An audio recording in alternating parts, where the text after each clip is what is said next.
Hola hijos de Xenakis. En esta oportunidad analizaremos una obra del compositor argentino Pablo Rubino.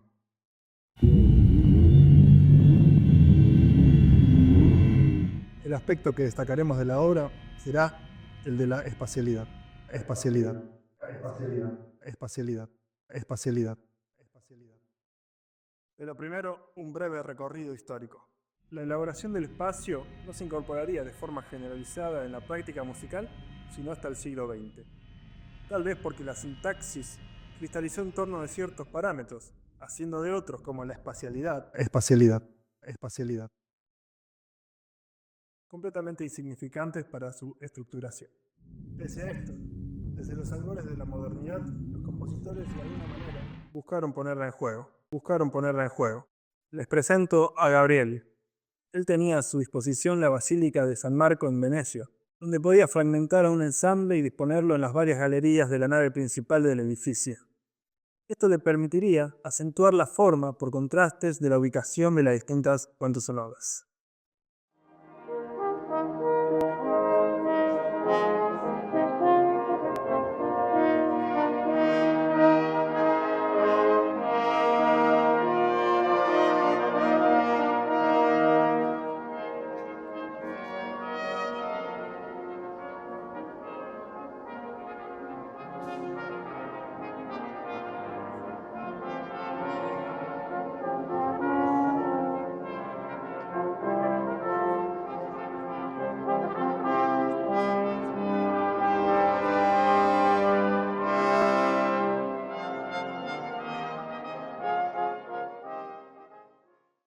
Un ejemplo también notable, aunque contrario, es el de Richard Wagner, que buscó concentrar lo más posible una gran densidad instrumental. Wagner diseñó la sala principal del Teatro de Bayreuth de modo tal que toda la orquesta cabiera en una fosa debajo del escenario, y mediante una cubierta en la parte superior, los instrumentos rebotaban en dirección hacia el escenario. De esta forma, voces e instrumentos se fundían de una manera única. Llegado el siglo XX, la espacialidad comienza a tener un lugar más relevante en la sintaxis musical. Junto a la invención de la amplificación eléctrica y de ciertos dispositivos electroacústicos, fue un tiempo de avances vertiginosos. En este contexto se introduce el compositor griego Yannis Xenakis. Además del uso deliberado de la espacialidad, es la jerarquía que le otorga dentro de la sintaxis musical lo que lo convierte en un compositor sumamente relevante para el tema que nos compete hoy. Con ustedes, el inicio de la obra de Retector.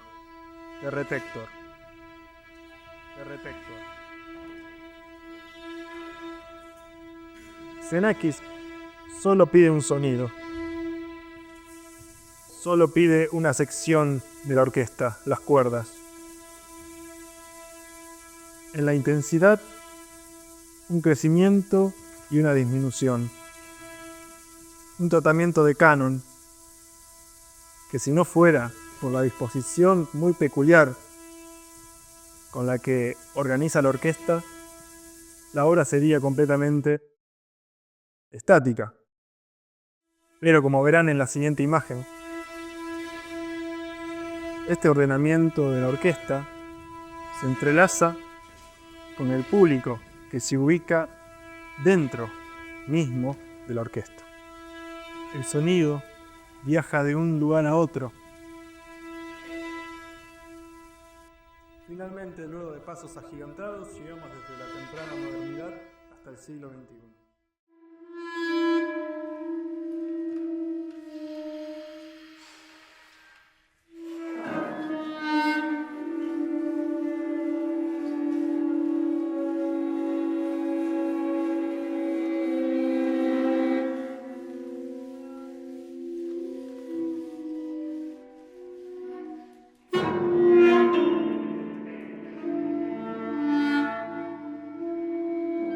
En el año 2021, Pablo compone la obra Vitrales para el ensamble Barcelona Mode.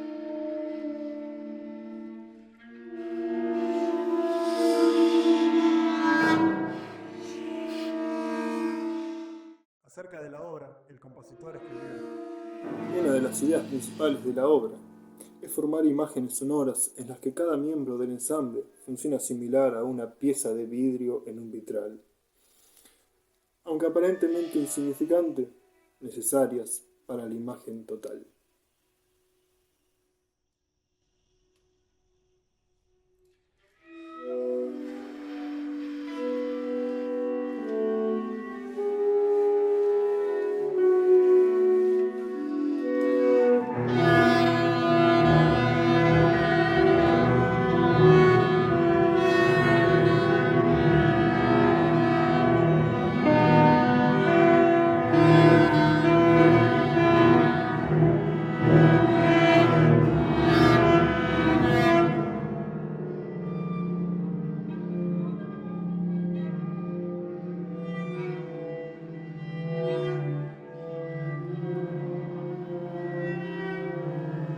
Como podrán oír, la armonía está dispuesta en clusters y también en acordes cerrados, haciendo que los instrumentos toquen en un mismo registro.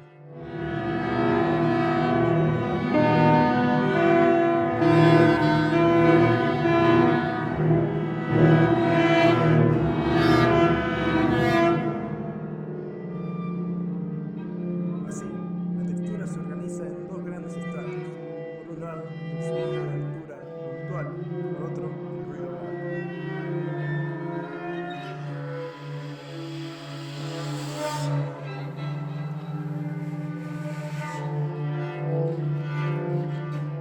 Sí, ya sé.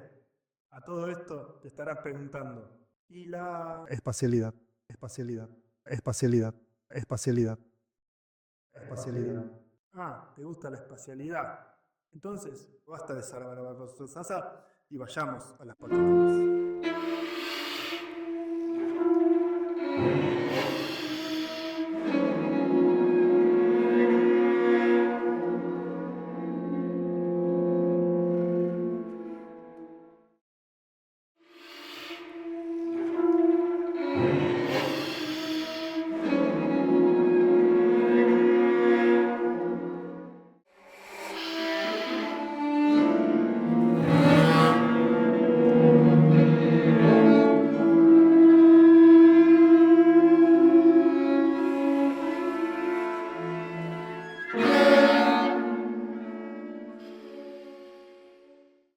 Bien, lo que podrán ver a continuación es el diagrama de la ubicación de los instrumentos. En los extremos tenemos las cuerdas agudas. A la izquierda el violín, a la derecha la viola. A la izquierda, al lado del violín, el clarinete.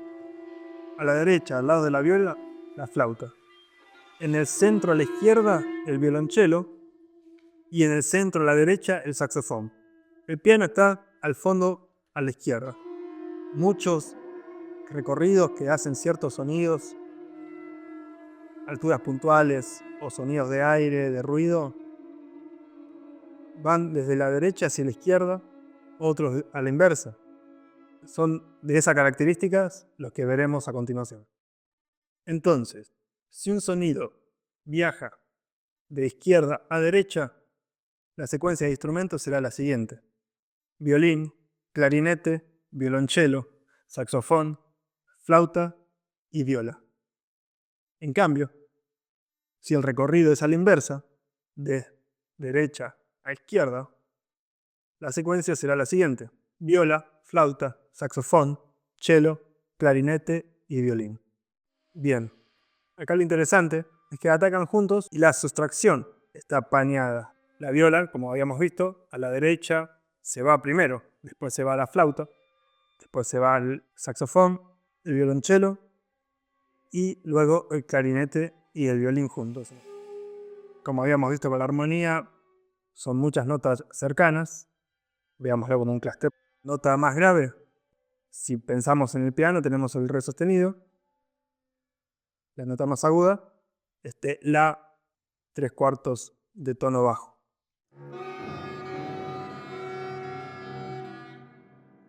En el compás 8, ¿qué es lo que ocurre? Los instrumentos pasan de un sonido tónico a un sonido de aire y va escalonado. también de derecha a izquierda. La viola, acá lo que está haciendo es ni pisar ni rozar la cuerda, de modo tal que lo que resulte sea un sonido sin tonicidad, sin altura discreta, y que tenga un sonido similar al aire o un ruido blanco. Después de la viola, la flauta pasa a solo aire, solo sofio. Le sigue el saxofón, solo aire, con un shh. El violonchelo usa la misma técnica que usó la viola antes para lograr un sonido de aire con la cuerda frotada. Y después del violonchelo, el clarinete hace un slap.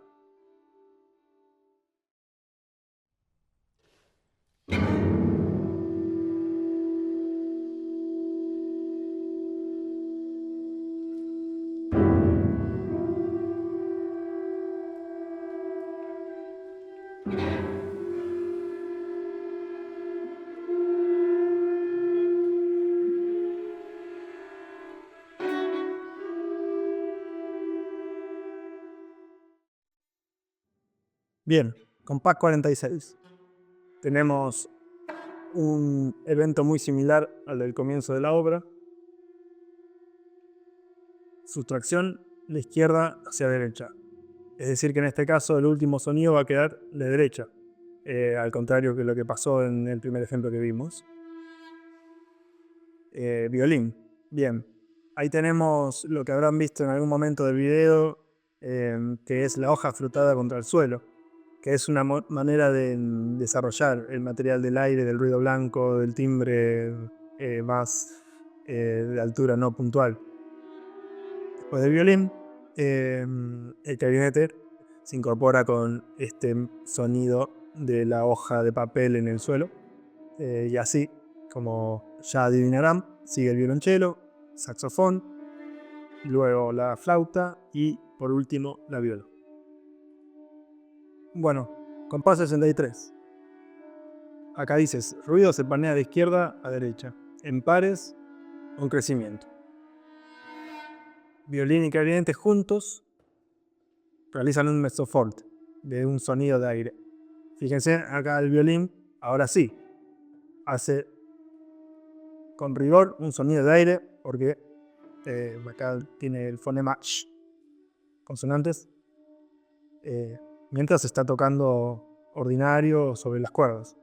Pero lo que nos interesa en este momento es este sonido de aire. El piano lo mismo y el clarinete exactamente lo mismo. Llegan a un mezzo forte y disminuyen de intensidad. ¿Qué pasa? Los siguientes instrumentistas en realizar esta acción son el violonchelo y el saxofón. Como vimos, están hacia el centro del ensamble. El violonchelo hace el ruido de aire con la boca y el saxofón hace un sonido eólico, es decir, que tiene un poco de tonicidad. Pero en este caso, el violonchelo llega al forte y el saxofón a un mezzo forte, con un poco de tonicidad.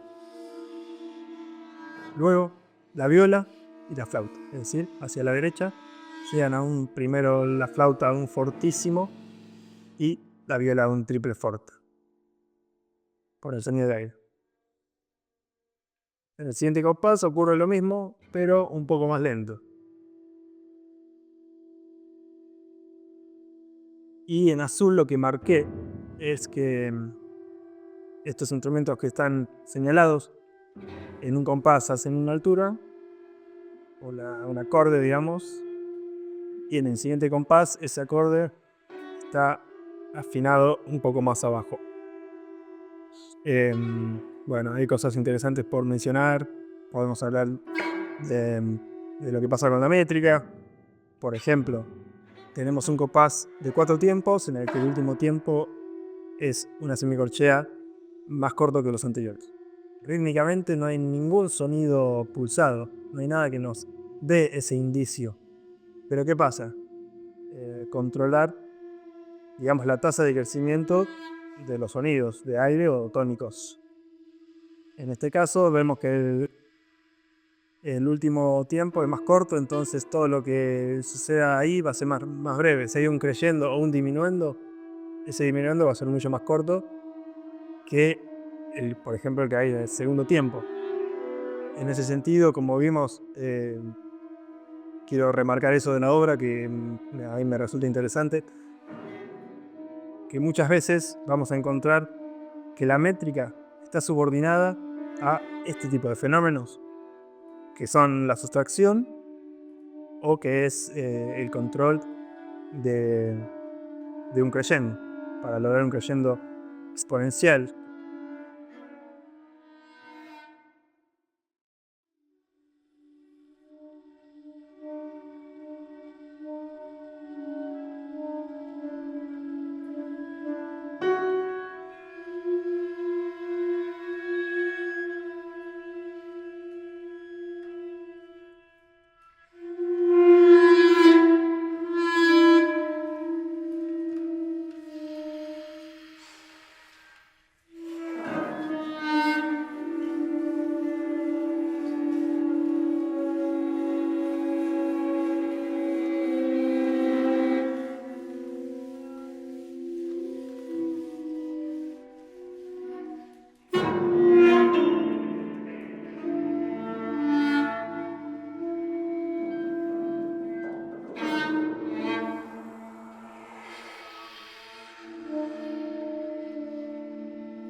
Bueno, un lugar interesante.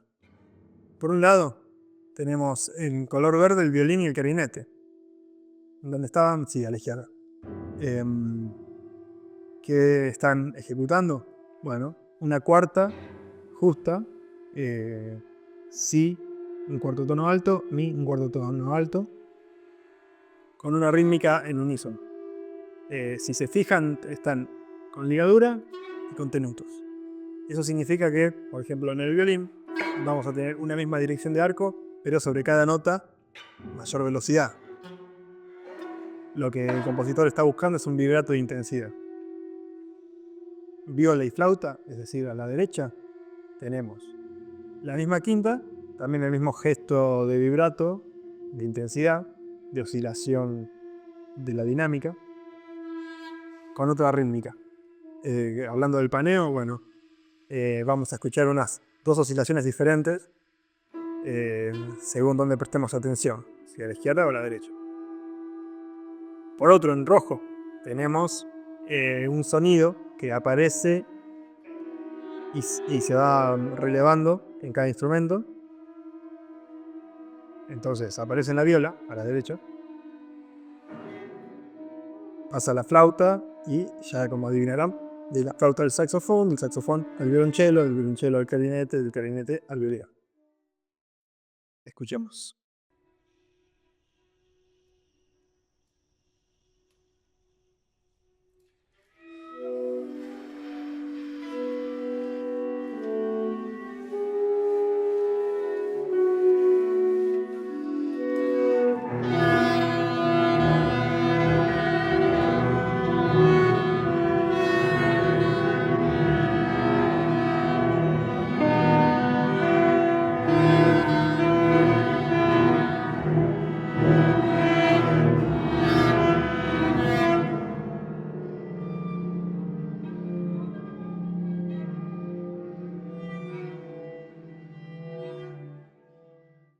En este pasaje tenemos el procedimiento de la sustracción de acorcheas con puntos y los instrumentos se retiran desde la izquierda hacia la derecha, quedando solo la viola.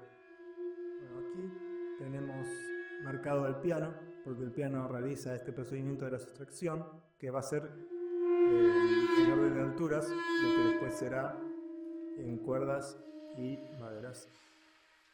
Es decir, tenemos que primero la altura que se retira de grave hacia el agudo, tenemos la nota La, luego Si bemol, luego Do sostenido, luego Mi y se sustrae el Sol.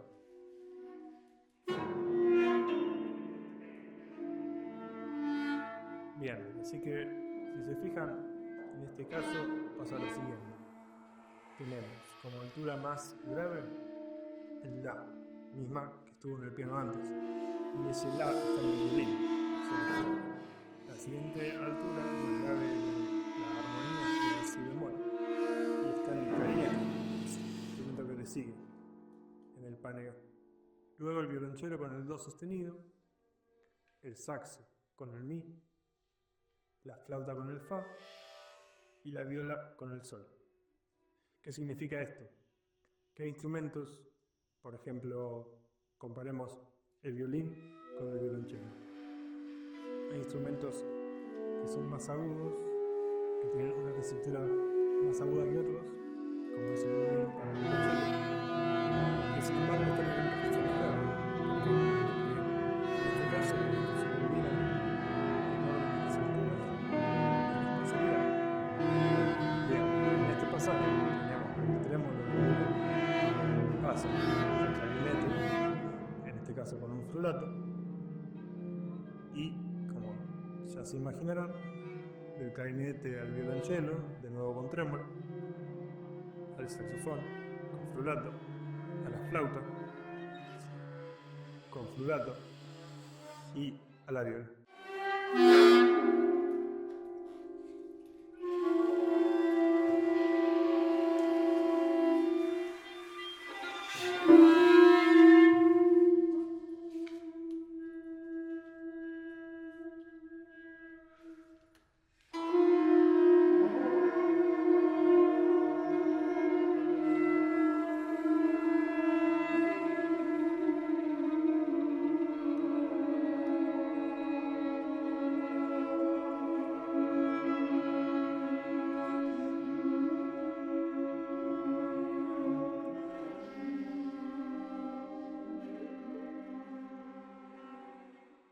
A 166. Bueno, esto de las oscilaciones, portatos, tenutos, mientras hay una nota que aparece en un instrumento y reaparece en el instrumento, cuestión de realizar un paneo gradual de una dirección hacia otra.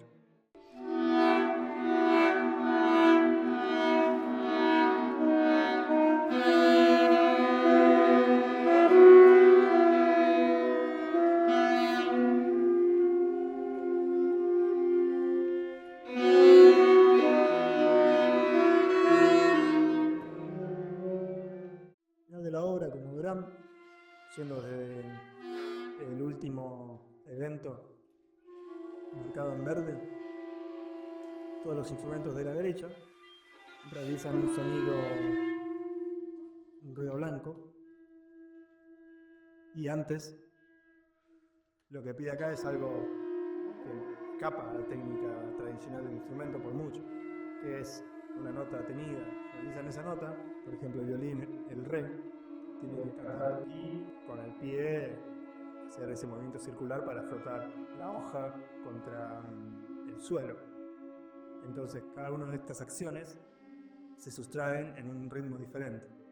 Pero en fin, como pueden observar en la partitura, se sustraen de a pares.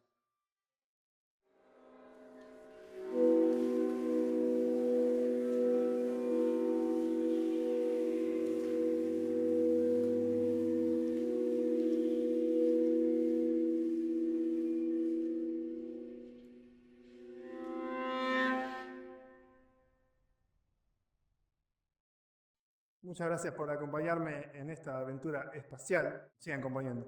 Hasta luego.